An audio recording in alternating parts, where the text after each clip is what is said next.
Good morning, everyone. The sun is slowly starting to come out. We can see those nice lines of clouds that are coming into the region. All this moisture is in from the Pacific, which is why they're kind of very high-level clouds and they're very cold, hence the very bright color. But Financial City, we got cool temperatures on the board walking out the door in Midland at 46 in Midland and Odessa, 48 in Abilene, and 53 degrees in San Angelo. We still have that high wind warning in effect due to a little bit more of these windy conditions until 9 a.m. Central Time along the Guadalupe and those Delaware mountains. But temperatures are going to be able to rise up today nice into the 60s. We got more so of those mid 60s into the northern portions of the basin, but more so of those upper 60s, 69 making a run for 70 degrees in Presidio. A little bit more of those kind of milder temperatures in Fort Davis and Marfa into those low to mid 50s with 66 degrees in Big Lake, taking over to the Big Country. Same type of deal, more of those mid to upper 60s and more of those mid to upper 60s as well down into the Concho Valley with 68 in Brady and Junction. But temperatures today though are going to be kind of still into those 60s. Easterly winds are going to kick back in. Decreasing clouds is going to be into the forecast as we head into the evening hours, but southerly winds are going to return.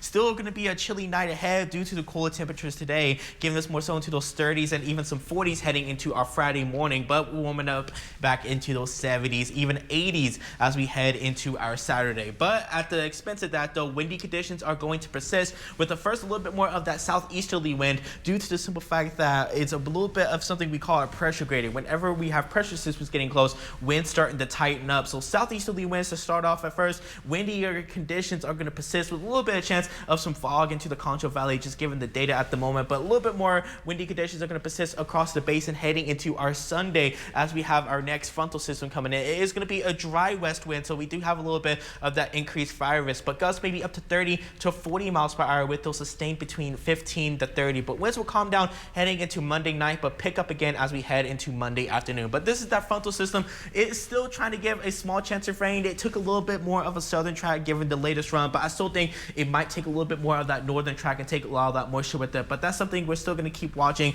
Small chance of rain even with this system too heading into Tuesday, but I'm more concerned with the windy passage it's going to give, but even possibly into the more eastern portions of the region, well out of our region, there is already going to be a level 3 enhanced severe weather risk into the lower Mississippi Valley. But for us though, we're just looking at very small rain chances, not really expecting much within those systems at the moment. Instead, bringing in more of those windy conditions for Sunday and Tuesday as we will be warming back up into the 80s for our Saturday, but cooling back down into the 70s and 60s into the early parts of next week. We'll be back after the break.